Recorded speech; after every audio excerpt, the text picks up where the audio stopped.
wanted.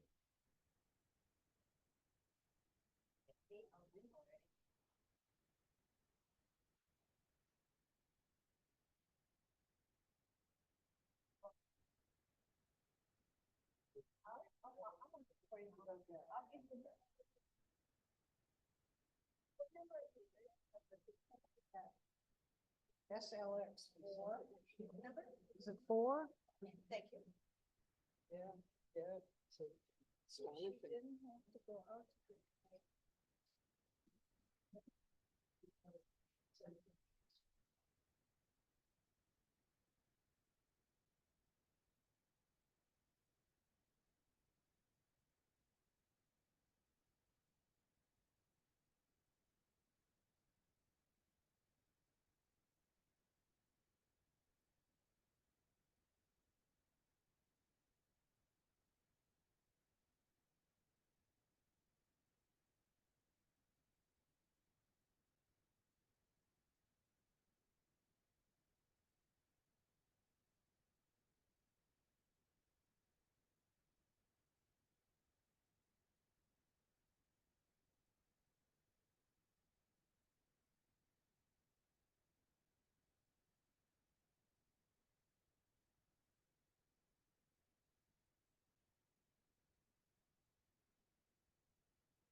Good morning, everyone. I guess we'll go ahead and get started.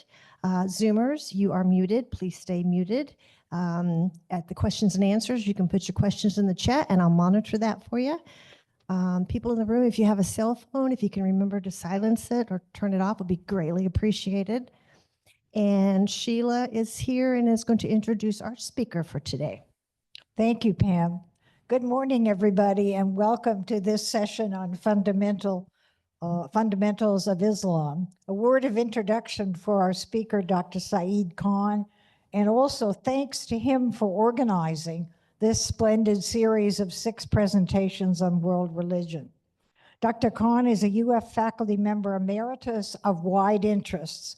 Besides his dedication to medical research, he strongly believes in fostering community engagement and through interfaith initiatives.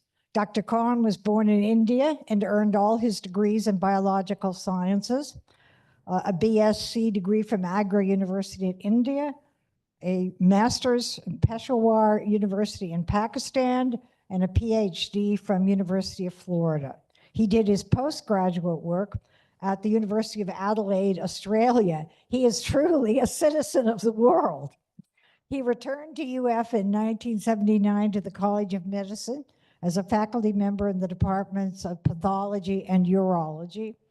He retired as a professor emeritus in the Department of Pathology and Urology, where he was the Finlayson Professor of Urological Research. As I've said, currently he's an emeritus professor in the Department of Pathology. Locally, he has been very involved in a long list of community and civic organizations, either on the board or as president. I think I counted more than 10 of them, which seems to be pretty remarkable. So I'm going to name a few: the Retired Faculty of Florida, where he was the president, the Muslim Association of North Central Florida, the Alachua Habitat for Humanity, and so on. He is also involved with Interfaith Alliance of Gainesville, Alachua County. So today he'll speak, as I said, on the fundamentals of Islam. Dr. Khan.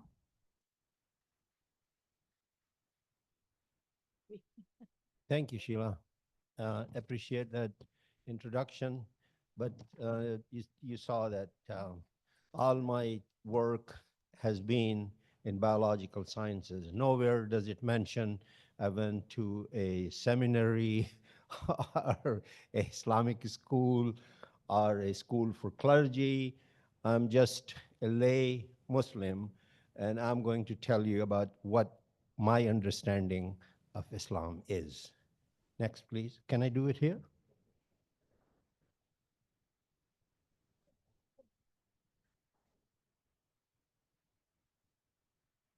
Okay, here we go.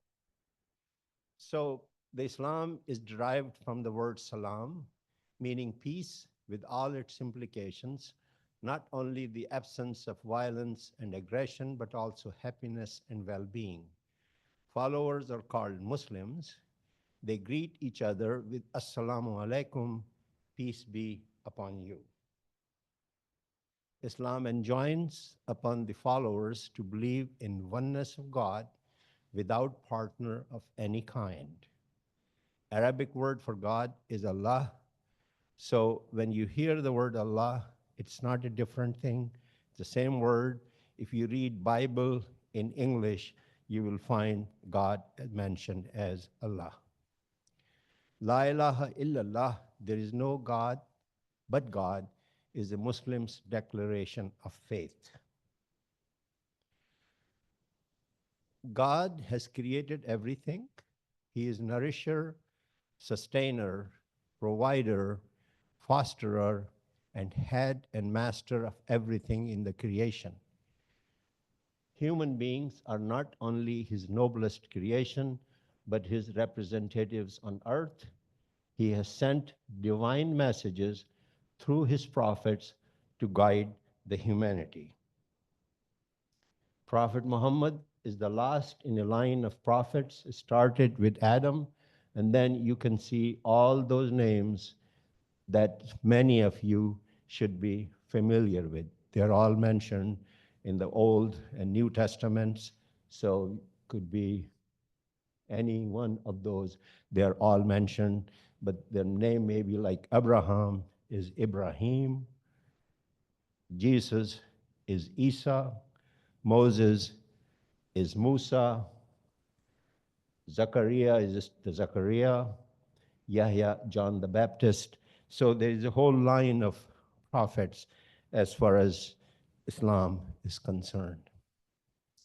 Islam accepts Jesus, sallallahu alaihi wasallam, as a great prophet, recognizes his virgin birth, accepts his miracles, accepts that he has given the gospel, and that he ascended to heaven, that he was a Messiah, and he will return before the end of the world.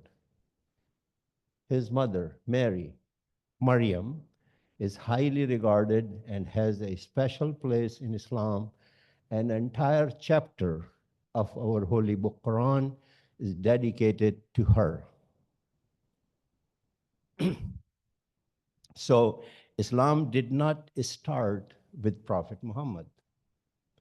Similarly, Quran, the Muslim holy book, is not the first book of divine messages. It is the continuation and culmination of divine messages which started with scrolls of Abraham, Suhuf Ibrahimi, Torah, Torah, Psalms, Zabur, and the Gospel, Injil. Prophet Muhammad was born in 570 AD in Mecca, a city in the present-day Saudi Arabia. At the age of 40 in 610, Prophet Muhammad received his first divine message through angel Jibril. He received these poetic messages for the next 23 years till his death in 632.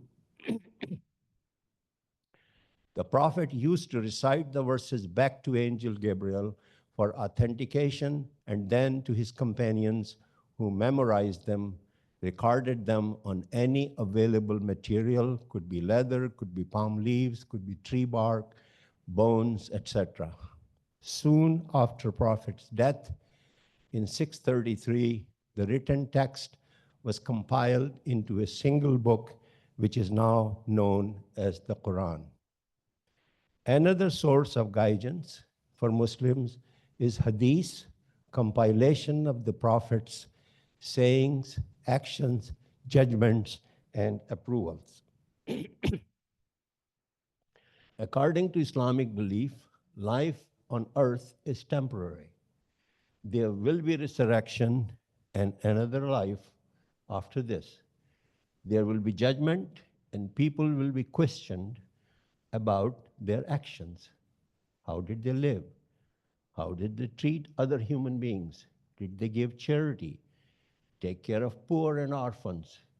So eternal life will depend on these answers. In Islam, there is no compulsion in religion. Muslims are supposed to spread the message of Islam to people, but not to pass judgment on them. Quran says, this is a message from Quran, there is no compulsion in religion. Truth stands out clear from falsehood. And then again, when you're trying to give the message, but if they turn away, this is a call to Prophet Muhammad. If they turn away, we sent thee not to be a guardian over them. It is for thee only to deliver the message. Islam believes in complete equality between races and gender. God created all human beings from a single parent, and thus all of them are equal and related. Every time, if you're reading the Quran, you will find it mentioned, when men is mentioned, woman is mentioned side by side, men and women, men and women, men and women.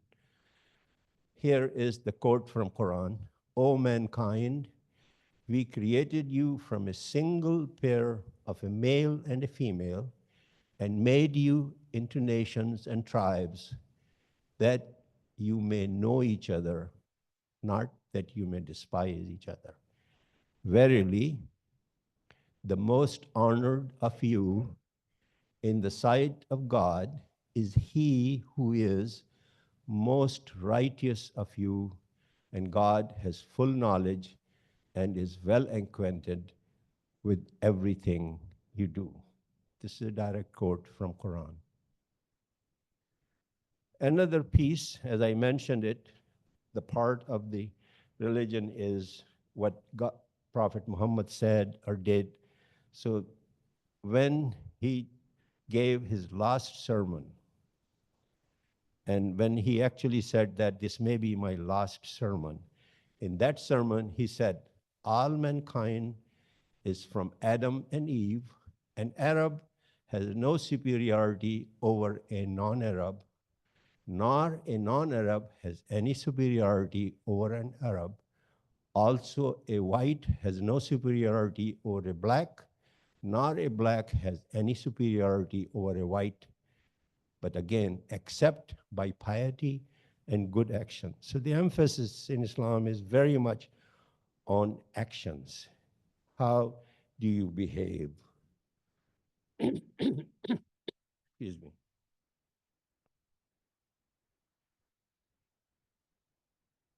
So there are what we call them 5 pillars of Islam. Certain actions are obligatory for Muslims. They include praying 5 times a day, giving 2.5% of the disposable income as charity, which is called zakat, or actually sometimes it's called poor due, that it's a due that you're supposed to do it. And then fasting during the month of Ramadan and performing Hajj. Ramadan is a month. It could be, because it is a lunar month, it could be 29 days, it could be 30 days, and you're not supposed to eat, drink, and even cuss and sex, whatever. So it's a requirement. Hajj is once in a lifetime pilgrimage to Mecca and Medina in present-day Saudi Arabia by those who are physically and financially able. So here is this Hajj.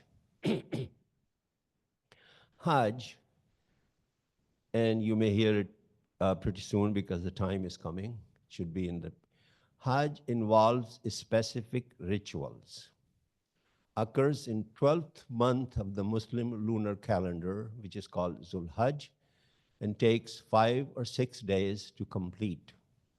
So if you look up there, is there a pointer here? Is there a pointer?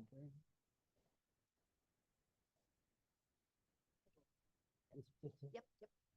You see, okay. So this is basically a cube-shaped structure called Kaaba. And the things that involve is, you see the arrows in a counterclockwise going around this building.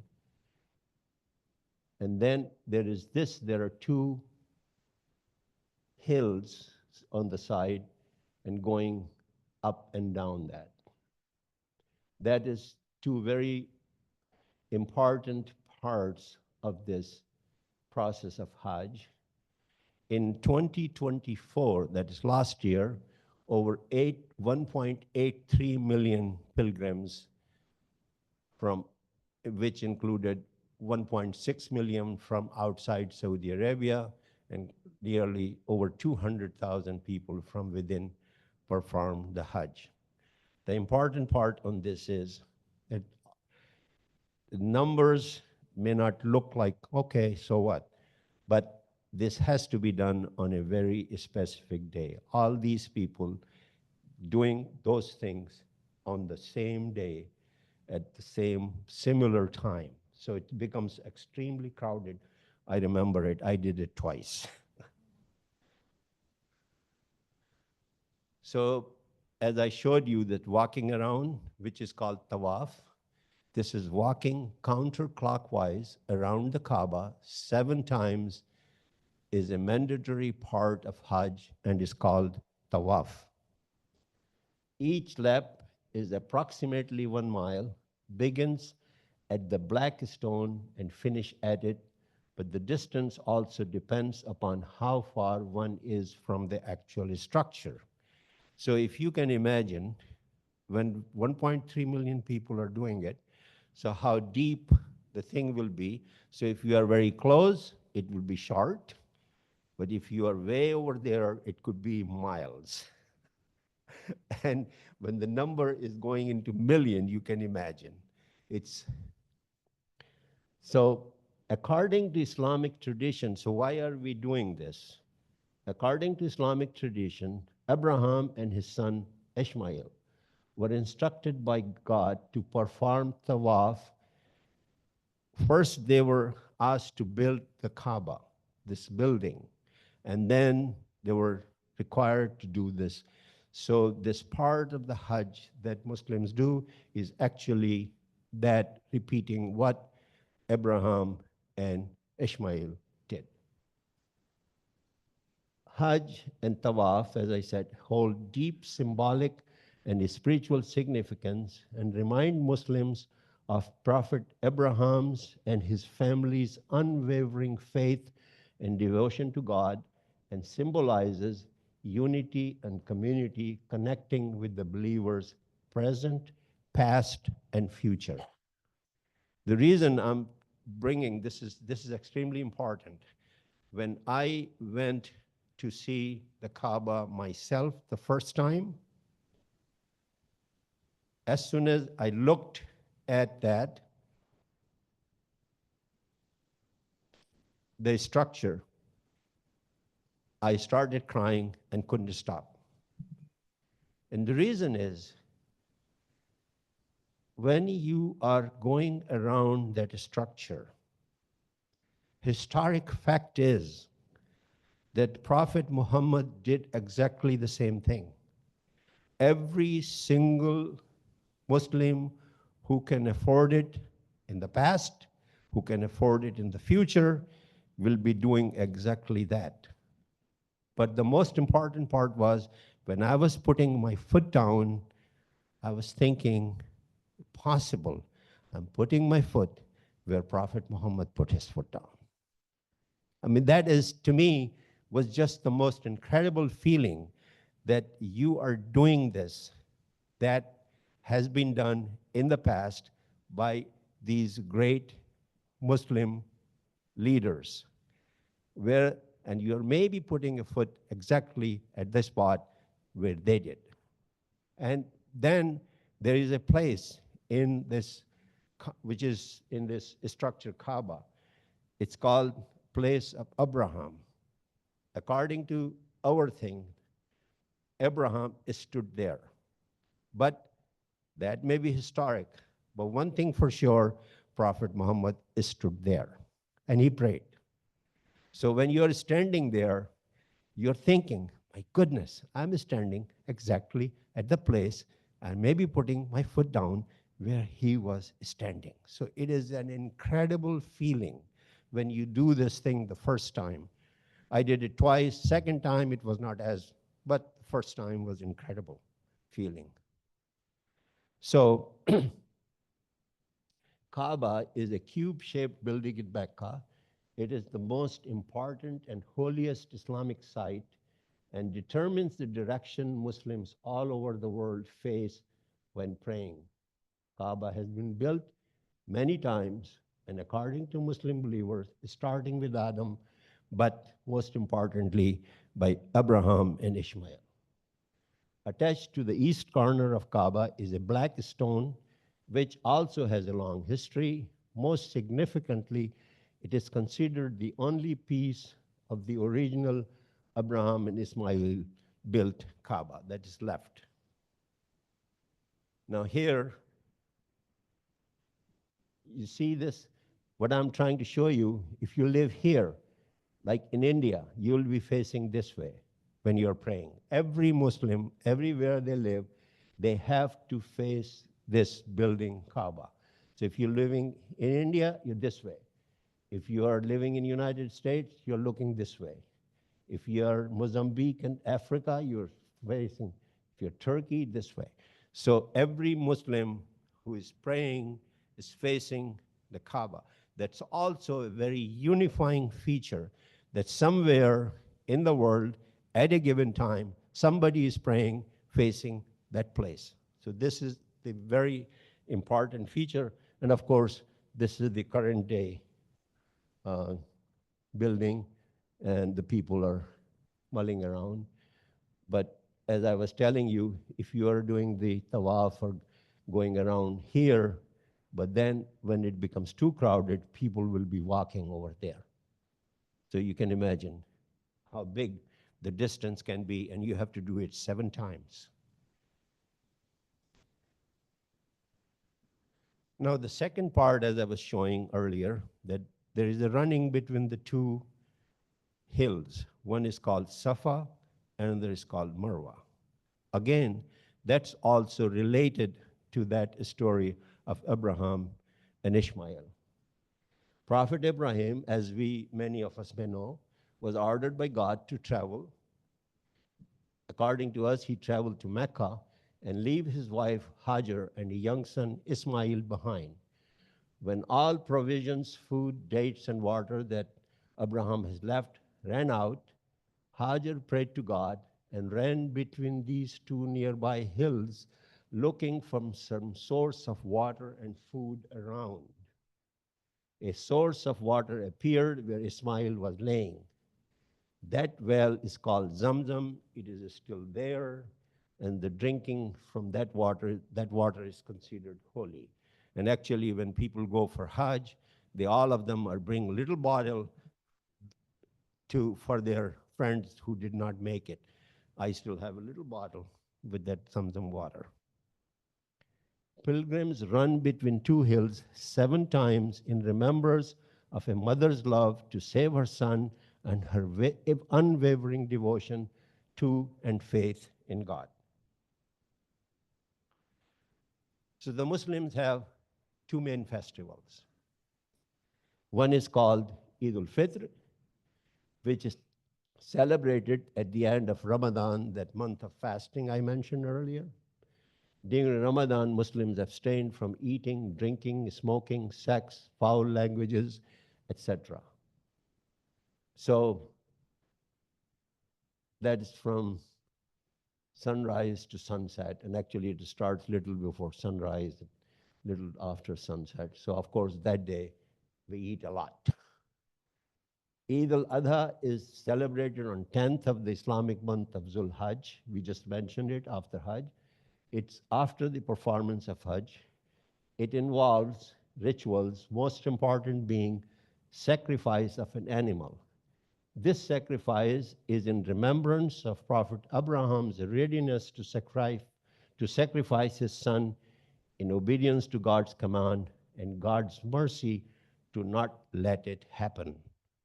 So there is a reminder that God can order you things, but he's merciful. So that's why the sacrifice is done. Now, in Islam, believe in justice, benevolence, and kindness. The Quran says, and then again, direct quote from Quran, "O you who believe, stand out firmly for God and be just witness, and let not the enmity and hatred of other make you avoid justice. Be just, that is nearer to piety, and fear God. God is well acquainted with what you do." Second line, serve God and join not any partner with him, and do good to parents, kinsfolk, orphans, those in need, neighbors who are near, neighbors who are a stranger, the companion by your side, the wayfarer you meet. Now this Quranic verse, "O ye who believe, stand out firmly for justice as witness to God, even as against yourself or your parents or your kin, and whether it be rich or poor, for God can best protect both," is shown in the Harvard Law School's Wasserstein Hall Words of Justice exhibit. I mean, that exhibit has got all the lawgivers, and one of this quote is there. So in the end, what Islam requires: number one, you shall serve no one but God, and do good to parents, kinsmen, orphans, and the needy. You shall speak kindly to people and establish prayer and pay the poor due. Now, somebody has looked at it, and very interestingly, he said, look at that. What does it say the first?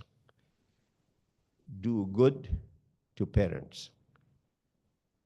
That's many places in Quran it mentions how you should treat your parents.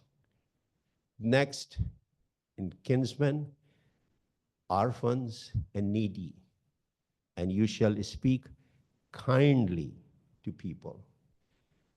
Now, all these things are your actions towards humans. Then God say you should pray. Prayer is important, but it's more important how you treat others.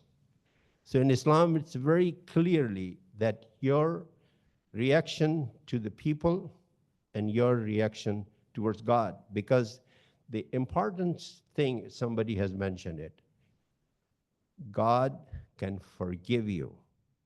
But if you do some wrong to people, those people have to forgive you, because God does not forgive things you do to the other people. That's very important message that sometimes people totally forget, that God, you can always ask for his mercy, because he mentions it again and again.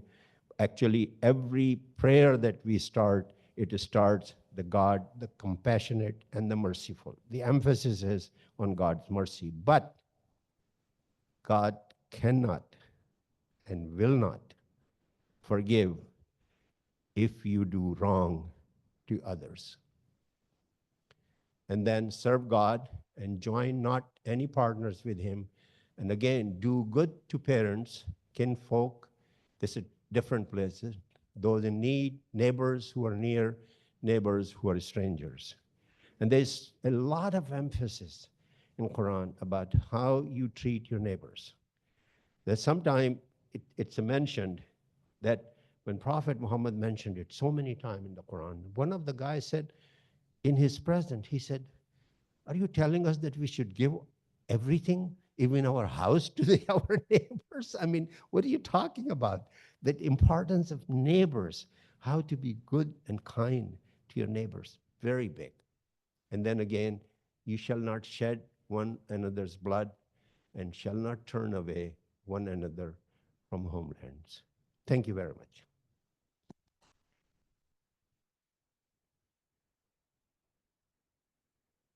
Saeed, thank you for that very interesting and informative presentation, and also for your mention of your own personal involvement.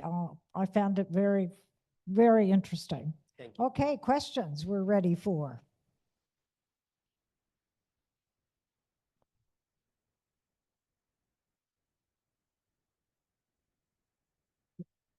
Thank you very much. What is the significance of the number 7?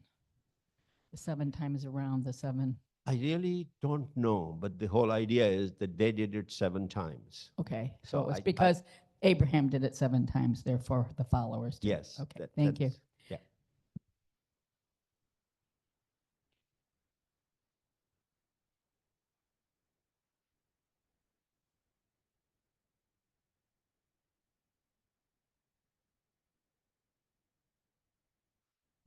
You mean I mean, all my knowledge came from my parents. I learned it from mostly from my mother. Because in Islam, one of the important part is that reading the Quran is very important, because it's said that, as I mentioned, actually we don't have a clergy class in Islam. Everybody is supposed to read your own, be able to read it in the language that you understand it, and follow it. So when I was a kid, my mom taught us how to read the Quran in Arabic, because all our prayers are in Arabic. But then when I grew up, I read it in Urdu, which is the language I speak, and I read it in English. And in English, I read it many different translations, because trying to translate a message from Arabic into English is not that easy. So there are people who have written it, and you read it. And so that's how the children start out right from the beginning, reading the Quran in Arabic. When they start growing up, then they will read it in English in this country. Otherwise, in India, maybe Hindi and Urdu and other languages, local languages. Yes, sir. Could you explain the difference between the Sunni and Shia branches of Muslim?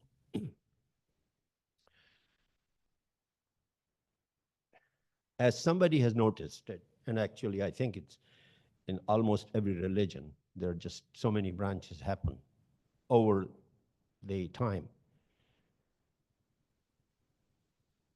When Prophet Muhammad passed away, when he was alive, he was the head of first Islamic head. Also, when the state was established, he was head of the state. When he died, nobody knew what to do. He did not leave anything to say that, okay, when I pass away, who should be? So then they got together, because supposedly this is old Arab traditions, that when the tribe leader died, they will get together and decide who will be the next person. So the people got there, and those people who were close, and supposedly they actually, from what I have read it, they decided that they want to, whatever the number of Muslims in those days was, they will go out and ask their opinion.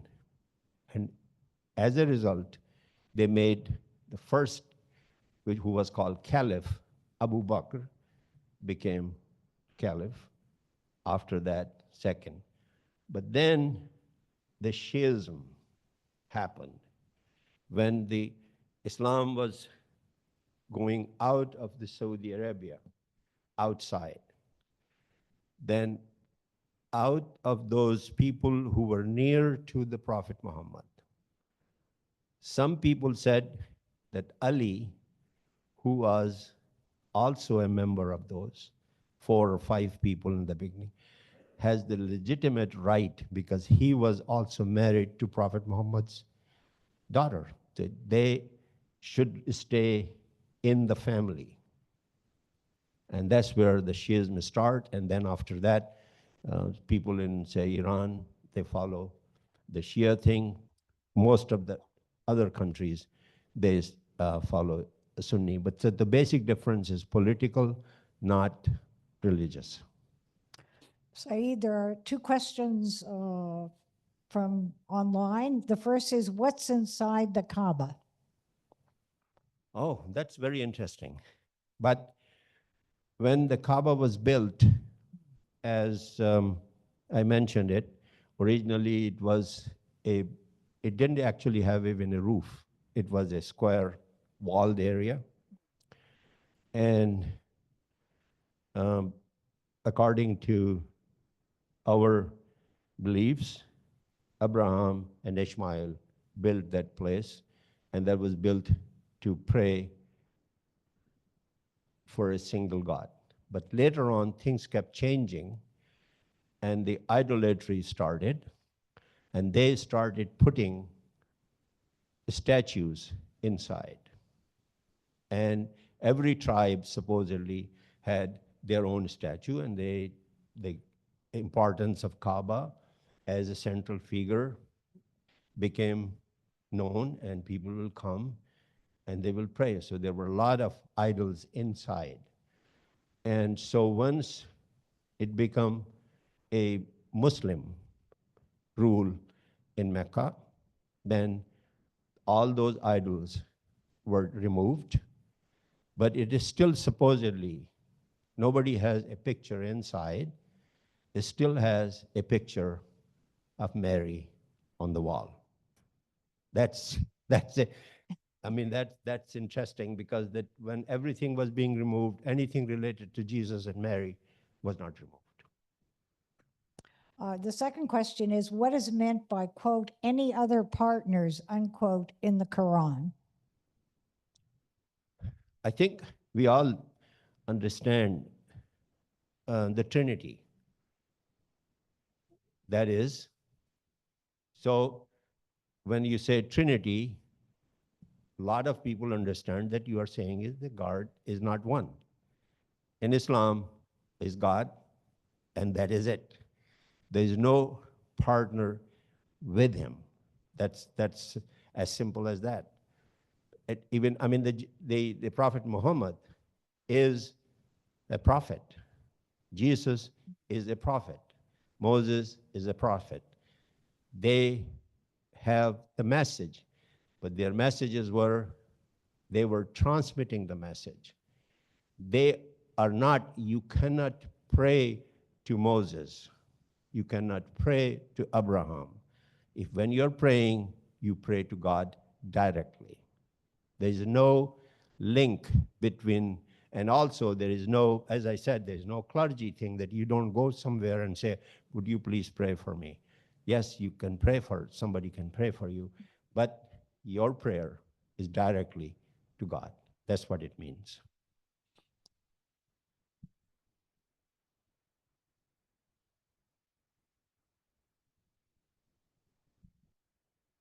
Very interesting, Saeed. I learned a lot.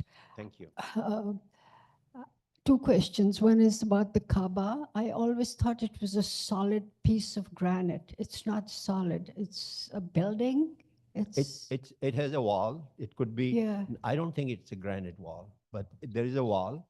And as I said, it has been destroyed many times and it has been rebuilt many times. Okay. And on one of the sides, there is this place where they have this, what they call them, Hajr Aswad, or black stone. And that's where every time you're going, when you go around, it completes. And that's where you start. So that big block is not The block black that stone. you see, the black structure, that Yeah. is a cover. It's a, oh, okay. That's Okay. every year that cover is removed and a new cover is put on it. Oh, On okay. that cover, the pieces of that cover, people cut it up and they go to a lot of upper class Muslim rulers and things, then they give it out as a token of respect that people keep it. Yeah. And actually, my brother-in-law has one of those. Okay. Thanks. So my second question is regarding Sharia law. Where does that come from? That's part of the Muslim tradition, religion, what? No, the part is this. Sharia law, I'm sure that uh, all of us know that Muslims ruled for quite a while. And that meant they had to have laws, and those laws are based on certain features. So that is basically the Sharia laws. Some people, like you go to Turkey, these Suleiman, the Magnificent as they call them, he had made up, he went through it, and they have laws. But there is so yes, those are basically the laws. So That- do all the Muslim countries follow Sharia law? As I, no. I mean, for example, let's say in some Muslim countries, you are allowed to have more than one wife. In others, don't. And some people will say this, that according to Sharia, both of them will say it's according to Sharia. Sharia means just following what the message is. Thank you. You're welcome. Are there other questions? Yes. Thank you, Dr. Khan. You mentioned that there is no clergy in the Islamic faith. What then are the mullahs? The mullah. Mullahs? Oh, I mean, the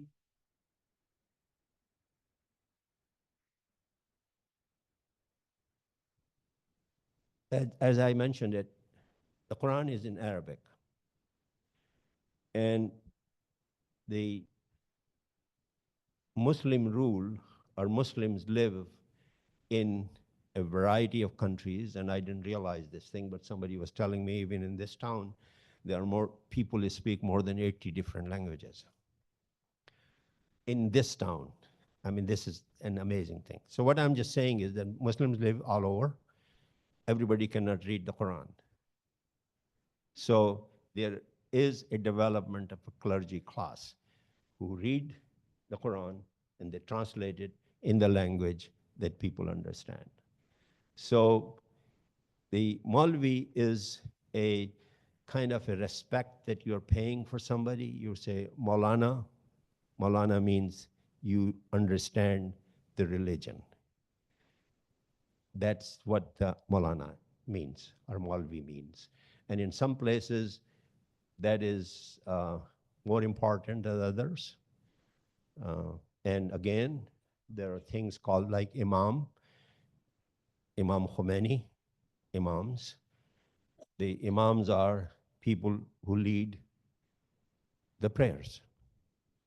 But theoretically, every Muslim who has read the Quran understands a little better And if there is a gathering of 50 people, and there's one person who is better at it, he leads the prayers, becomes imam. So it's not like you can be imam, son of imam, son of imam. No, you have to be, you should have to a better understanding. So there are, and sometimes it just interesting that how the religions, all religions, become that some people say it's their domain. And it happens in every religion. So the Maulana is just another term for saying that, okay, this guy has read the Quran and Hadith, he knows it better than the rest of us. Are there other questions? Thank you very Right much. there. Ah, one more. We've got another one here. Thank you. I'm here for quite a while, so you fire away.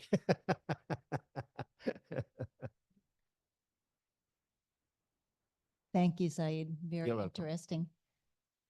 I was curious that at the very beginning you spoke of, or when you were telling us about the Quran, the express equality between men and women, Yes, very strongly expressed. yes, But I think in today's world, most people would be surprised at that when they think of Muslims. As an example, yes, I understand. men don't wear burqas. Yes. So is that just simply a result of how the societies have developed and how they have come to take what they want that works for their society, take what they want from Islam? Okay. It's a very interesting question, and you're right. Let me ask you one thing. How many females we have elected as president of this country?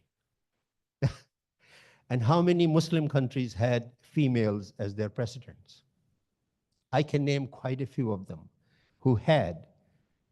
Benazir Bhutto was Prime Minister of Pakistan. The President of Indonesia, who is the largest Islamic country, there was Muslim woman. Turkey, the most Islamic country, had a Muslim Prime Minister. And I can name Mauritius. I mean, I can name quite a few of them who had it. Yeah, so they're there, but I understand what you're saying. When it comes to Quran, it says things about that when you are meeting men and women, you should lower your gaze. And both, when it mentions how you dress, it says both men and women dress the way we think they should be dressing. But again, people have way of interpreting things. And it is just possible that, I mean, you can see, for example, women in a lot of African countries, Christians or Muslims, they cover their head. So it is, and it's particularly in this country, it's actually a personal choice. I mean, here the women are not being forced. You go at the University of Florida, you see all these young ladies, women wearing hijab. Is anybody forcing them? I mean, these are. So they're wearing it because how they look at things, how they interpret it. And actually, my daughter, she wears a hijab. She is an artist. She went out and she asked her friends about wearing hijab and how does you feel and what, and she painted those wordings. She has 33 of those that are being what the women are saying about. But the thing that she has done is incredible, that all these words, she covers it up with the same woman who said that donated their hijab, the head covering. It's a covered. So you go there, you open it, and you read it. It's amazing. It's amazing how different people feel it, but they do it. And my daughter, she has a PhD in environmental engineering. She wears a hijab. So it's personal choice, how they interpret things. But again, the biggest thing is that both men or women supposed to dress properly. And when you're talking to somebody who is not related to you, you lower your gaze. And you may have actually noticed this thing. Sometimes Western leaders, when they are going into Arab countries, they have a hard time. For example, Syria's new president, when the German foreign minister goes there, he doesn't shake her hand. All of a sudden, that's a big news. But it should not be a big news because that is a part. And you go to India, they do this. They don't shake hands. I mean, so this is, a lot of culture is there and a lot of history is there. Okay, there's another question online. You noted that treatment of neighbors is very important. How is, quote, neighbor, unquote, defined? Who are our neighbors? As you have seen it, the quote is neighbors who is near and the neighbors who are far.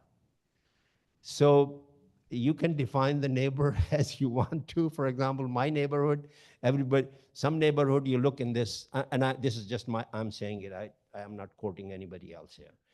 You look at this high-rise buildings, people are living in it.